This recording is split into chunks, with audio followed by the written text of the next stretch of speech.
You all know Justin Amash, 5-term congressman. Before that, session in the State House, Michigan State House. Yep. I actually feel like since I'm up here and if I'm going to channel Katherine Mangu-Ward even for a second, I have to ask you, are you going to run for president in 2024? We did that in D.C., right, in like 2018? Yeah, well, we'll see. You guys have to make that happen. There you go. There you go. When are you going to make that decision? Well, as I said, we'll see. We'll see. It's a little bit early to talk about that kind of stuff, but you know, I'm always open to running for office. I think I can make a difference, and I have political experience, so if the right opportunity comes up and there's the right infrastructure and the right amount of support, then that's something I would do.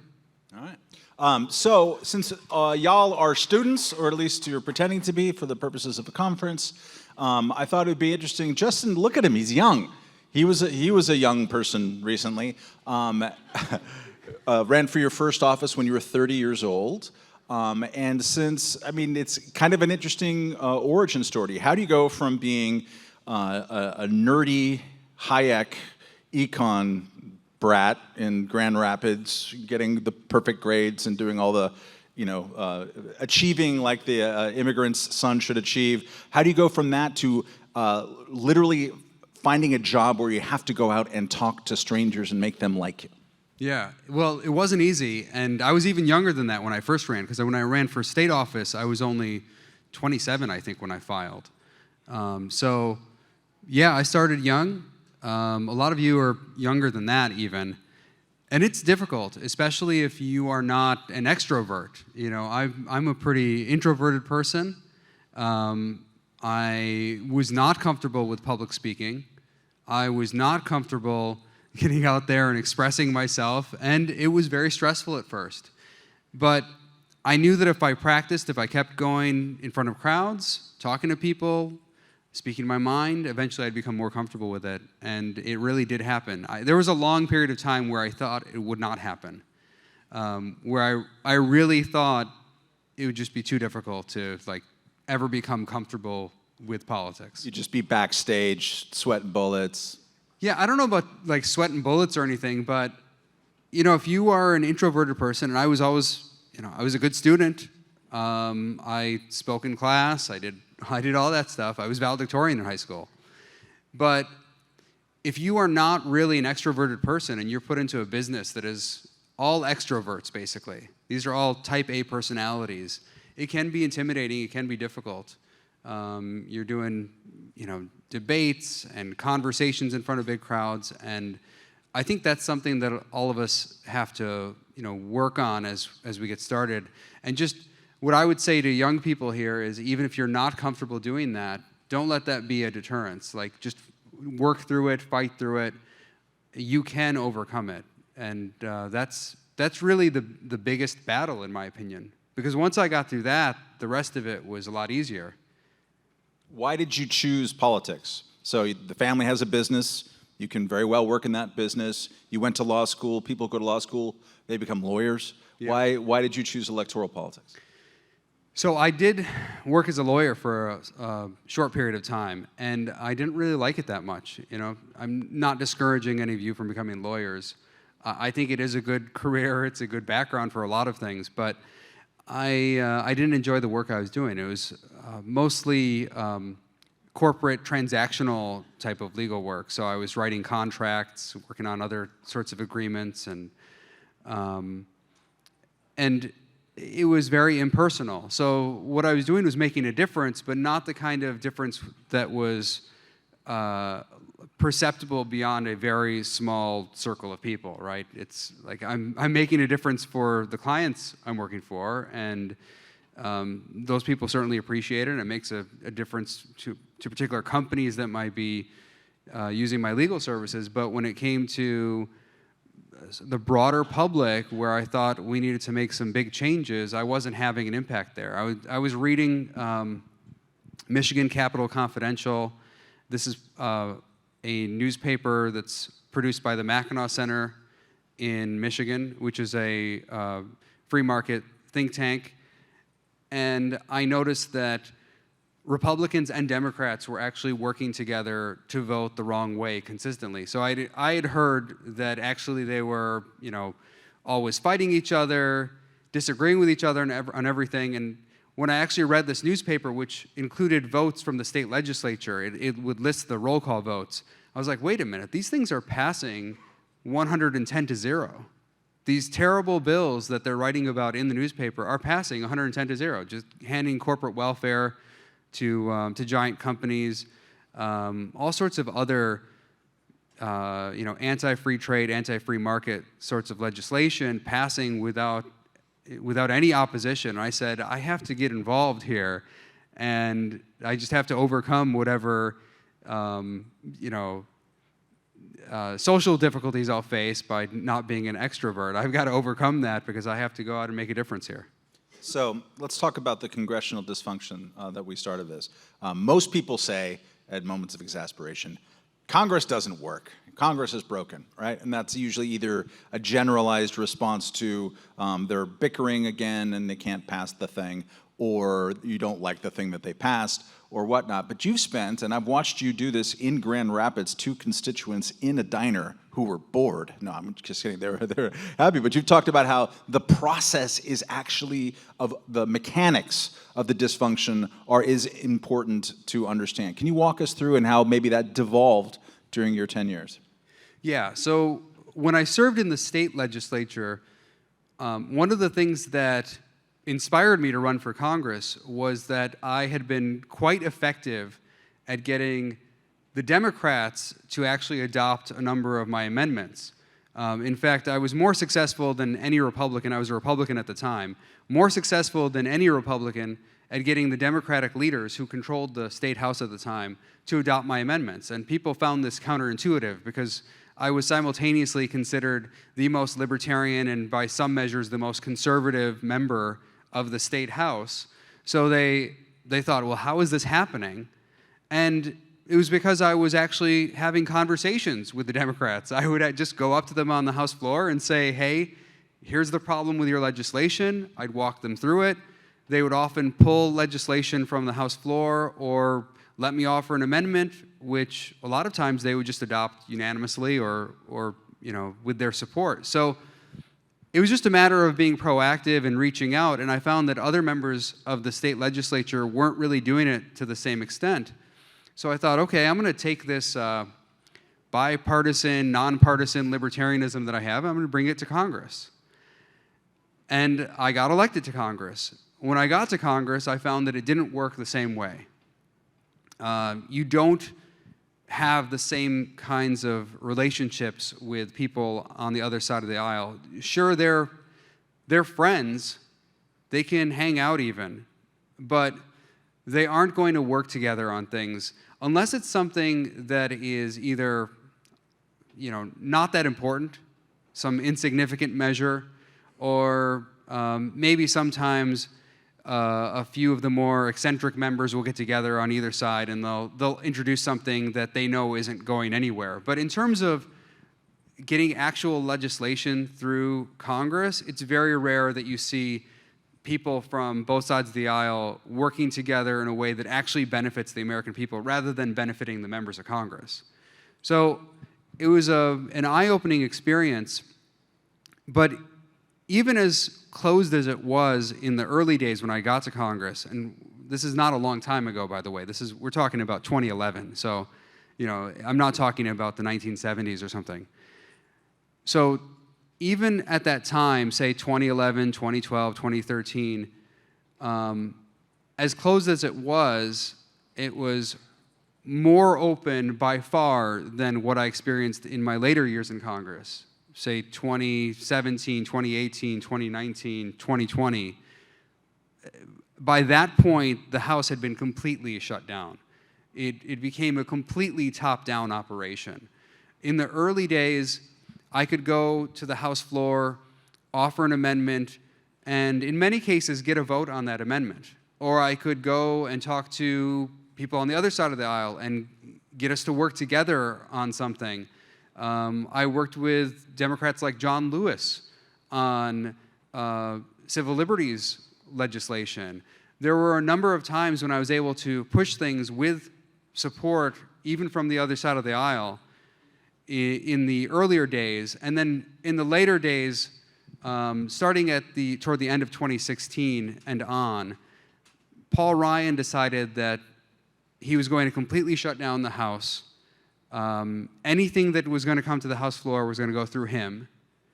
And Nancy Pelosi, when she became Speaker, adopted the same attitude. So that's where we are today. And in fact, there hasn't been an amendment freely offered on the House floor, in other words, where it doesn't go through some kind of screening by the leadership, by the Speaker of the House. There hasn't been an amendment freely offered on the House floor since May 2016. So we've now gone over 6 years without an amendment on the House floor. And in the 200+ years of Congress's history, that had never happened. Wow. So who, sounds weird, but who makes the laws? So, if something's going to go through Congress at this point, there are only a few people who really decide everything. It's the Speaker of the House, it'll be the Senate Majority Leader, and the President of the United States. And then occasionally, especially on the most nefarious pieces of legislation, they'll even get the minority party involved in it, and their leaders will be involved.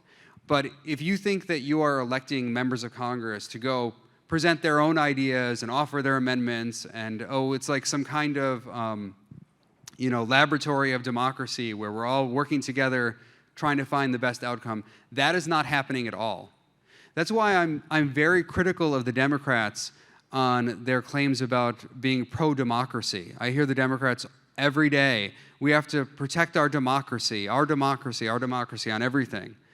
And while the Republicans obviously have been terrible when it comes to democracy in many ways, the Democrats are also terrible on the issue of democracy.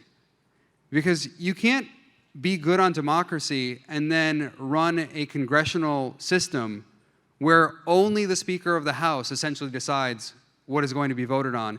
And then they are just sitting in back rooms, drawing up this legislation, bringing it to the House floor, and twisting arms. There's no actual back and forth. There's no amendment process, really. It's take it or leave it on everything.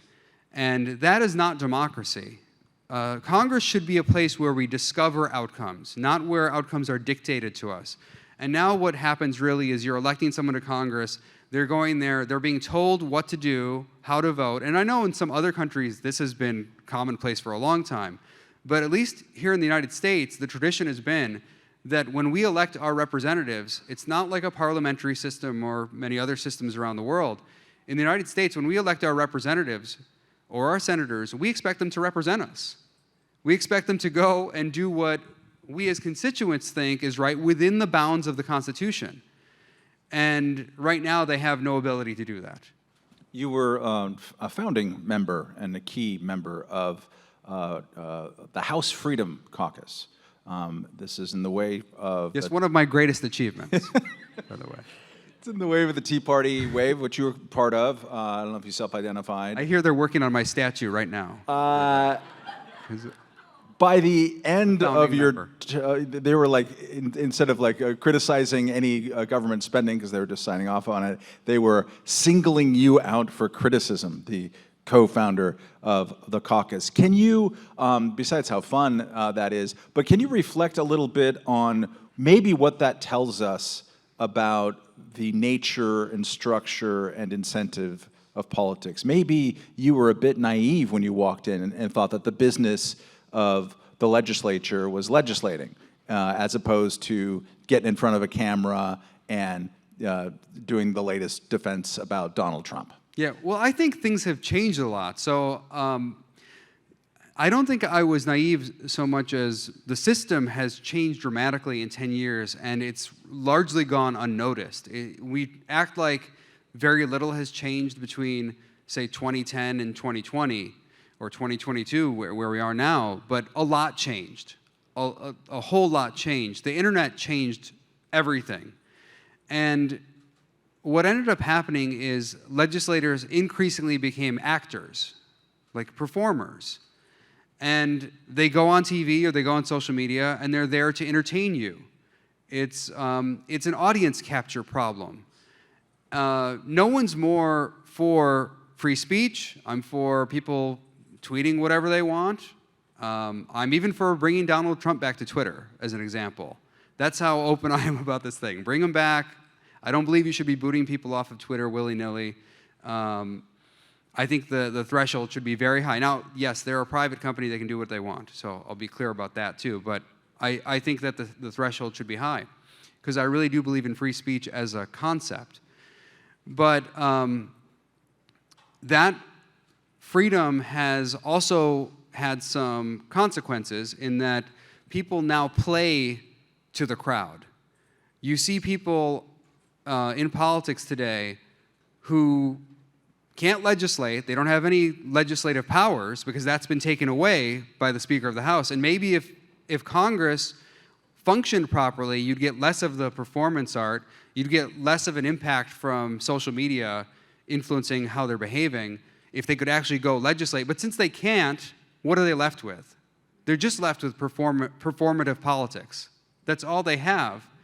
And I've seen people who, in a few years, completely change their ideology simply because a crowd got behind them on Twitter, and when they tweet things that amuse that crowd, they'd get a lot of likes and retweets, and when they tweet things that don't amuse that crowd, they get pushback, and as a result, they slowly transform into whatever the crowd wants. And I think that's happened. It sort of coincided with Trump coming to office. I mean, the technology that started being used in this way happened to coincide with the time when we had a very nationalist, populist president in office. So I think all those things working together have brought us to a pretty bad place, and it's also brought us a lot of great things. I mean, the internet is great. We can learn a lot of things about people, and it's opened our eyes to a lot of things. But at the same time, it has created this performative aspect of politics that has undermined a lot of what we as libertarians would hope would go on, which is principled legislative work. But maybe, and this is a darker turn perhaps, you say audience capture, crowd capture, this kind of, maybe they're responding to the market, Justin. They are, I thought yes. you liked the market. Yeah, They're giving the people what they want. Isn't this kind of inevitable because of that? Yeah, but those of us who love the free market, as I do, it doesn't mean we love everything the free market produces. We can have disagreements with what the free market produces. The free market produces all sorts of things that each one of us disagrees with. I mean, you can think of them right now. You can probably think of hundreds of things that are produced by the free market that you don't like. It's pumpkin spice lattes all the way down. Yeah. It's a perfect. Think about when you go to a restaurant. Think of how many things you don't like at the restaurant. So you can come up with lots of things produced by the free market that other people like that you don't like, or that create other problems. So we can be believers in free markets. We can say, like I am, I'm for a very open internet. I believe Twitter should be banning fewer people, and it should be a freer place than it is currently. And at the same time say, hey, it's had these consequences as well. And how we resolve those consequences, that's a challenge. As I said, one of the ways in which you might address this is open up Congress. Give these legislators the ability to actually vote on things, and that might actually push back against some of the performative politics. The reason they can go into such performance mode is precisely because they're not voting on things. They're not actually on the record on anything. So they can say whatever they want, and lots of people believe them. The number of votes members of Congress are taking on the record now is way lower than when I first got to Congress. When I got to Congress, we had, just in my first, month or two, I think, we had to take hundreds of votes on a spending bill. And we were put on the record on, like, everything under the sun. Any issue you can think of, we were basically put on the record. Today, what they do is they have an omnibus at the end of the year, and it's just, let's just put 6,000 pages in one bill, and then you just vote yes or no on the whole thing. you don't actually differentiate anyone. So everyone can say, I voted yes because it was just the one bill and I had to, or I voted no because it had one thing I don't like. But there might be hundreds of items, subjects within that bill, and we're not able to determine which legislator was against which item and why. So you've created a world now, because Congress is so closed, where the performative politics really are all that's left. And people buy into it because they don't know that if the person was put on the record, they might actually vote in a way that is surprising or disappointing or even satisfying. We just don't have any of that anymore. So you fled all that for the Libertarian Party. You heard your former colleague, Joe Walsh. It's a highly functional organization. That's right. Glad you said it. You heard Joe Walsh say that the Libertarian Party has undergone a takeover of nationalists and nationalist conservatives. There's certainly some performative politics going on in the Twitter feeds at LP National and LPNH. And I know you've criticized them publicly. What do you say to people in the crowd who are anxious about that turn in leadership? Well, first I'd push back a little bit. I don't think that they are by and large nationalists. You know, I've had interactions with lots of them. I think that actually a lot of them are just energetic young people, like the people in this room, who want to make a difference, and they join the party to make a difference. I think the problem is not as much the philosophy that they hold. I mean, we may have disagreements on some points of philosophy. I tend to be more in the classical liberal world. Some of them are more Hoppian or Rothbardian or what have you. But within the party, there's a mix of people. But I think that the issue is that the strategy is different, that there is at least some segment of the party now, some sizable segment, that thinks that we have to gain relevance by being edgier and sometimes saying things that might be offensive to people because that will attract attention. And it's sort of a strategy of, let's get 100% of the 5% of the population who want that kind of edginess. And it's edgelording in many cases, depending on which state affiliate is tweeting. So I think that there is still potential there, but they have to be pulled back from going in that direction of thinking that the way forward, the path forward for libertarianism, is to just get ourselves attention in the news by saying things that are easily misunderstood by the public at large. They might be saying something that actually, in a nuanced sense, is correct, but they're presenting it in a way that will intentionally offend people. I mean, they know that it will, and it will attract attention.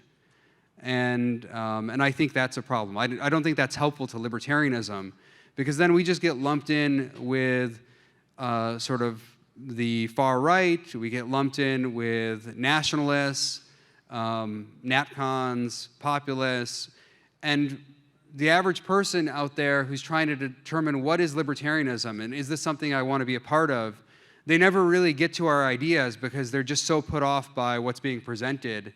It might be just some kind of meme or some kind of image that offends people, and so they never get to the heart of what we're even arguing. And I think that's a real problem. So it's a strategic problem. We have people here from all around the world. It's a little bit of a dicey time. Dr. Wolf was saying here on the stage earlier that something like 2 billion people live in places that have at least 10% annualized inflation. Inflation is never a good recipe for those of us who don't like populism too much. There's certainly a war, and even slightly heightened possibility of a nuclear war is not something that feels very good, especially those of you who are younger and didn't live through the Cold War. What is your sense of queasiness about where we're going as we head into winter that might be very difficult in Europe and an inflationary economy, and how that might affect the issues that you and we care dearly about? So just as human beings, where we're going, I think that we are at a time of high risk. Now, I still would tell you that we live in the best times in human history. And that's something that I think also a lot of libertarians don't message correctly. That they often message that times were better before, we were freer before, things were so much better in some distant past. And that's just not true. That's just not true. We have more freedom overall today than at any time in human history. And that's true in the United States and around the world. People who tell you otherwise haven't been studying history and haven't looked back. Even things like freedom of speech have come such a long way in the past, say, 50, 60 years in the United States here. So, yeah, we are living in good time. We're more prosperous than ever. That doesn't mean that we don't have high risks ahead. And obviously, the risk of a nuclear war, there's nothing worse than that. So we do have to be careful. We have to be mindful. We have to continue to work hard to persuade people. We can't create a world where we overcome those who disagree with us by just defeating them. It's not about fighting them and defeating them. You have to persuade them. This is something that Ludwig von Mises talks about a lot, that you can't just defeat these ideas through force. You have to persuade people to join you. The reason he thinks liberalism, classical liberalism, ultimately prevails is because it makes sense. But the only way it prevails is by persuading other people. It can't prevail by force.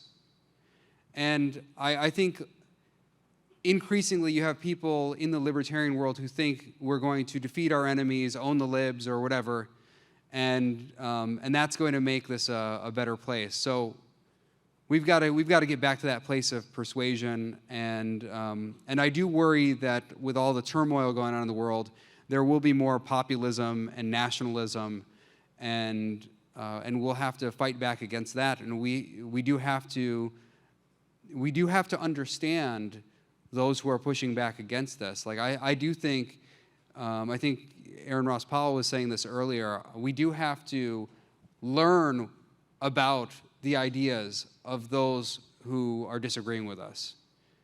We have to be able to confront those ideas intellectually. It can't just be, no, you're wrong or you're bad.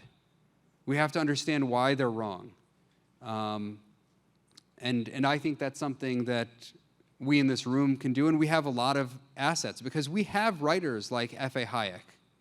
We have writers like Ludwig von Mises who have actually addressed these issues. Everyone should go and read Hayek's essay, Why I Am Not a Conservative, because it is very apt for our times. If you read it now compared to when I first read it, say in the mid-2000s, like, I don't know, 2005, 2006, sometime around then, it didn't mean as much to me. Today it means a lot. So go read Why I Am Not a Conservative by Hayek. And they have already gone through this. A lot of libertarian, classical liberal thinkers have already gone through these challenges. They've written about them. And you don't have to agree with every single thing they say. But I think you can take a lot from them and adapt it to today's situation. Final thing before we go here, your parents are both immigrants, father's a refugee, came to America and made a great success. We've had 5 years now of declining immigration, a choked off refugee system. The pandemic effectively closed the border, at least to legal immigration, for 2 years. What, just kind of on a human level, do you think that we are missing when we have a much more closed door and the politics around that closed door than we had even 5 years ago? Well, I think we lose out on a lot of the spontaneity of life. I think it's great to have people who come here and add something new, something different. If you if you are welcoming to people when they come here, they will be interested in your way of life. You know, they're not going to come in and say, hey, it's our way or the highway. If you're welcoming to them, they'll say, hey, this place is really a great place. I want to learn more about it. I want to be a part of it. When my dad came here as a refugee and my mom came here as an immigrant, what they taught me as a kid was how welcoming this place was, how wonderful this place was, where it doesn't matter what your background is. It doesn't matter what your religion is, or especially they taught me it didn't matter whether you were connected to those in power. That was a big issue. My parents come from the Middle East, a big issue where they came from.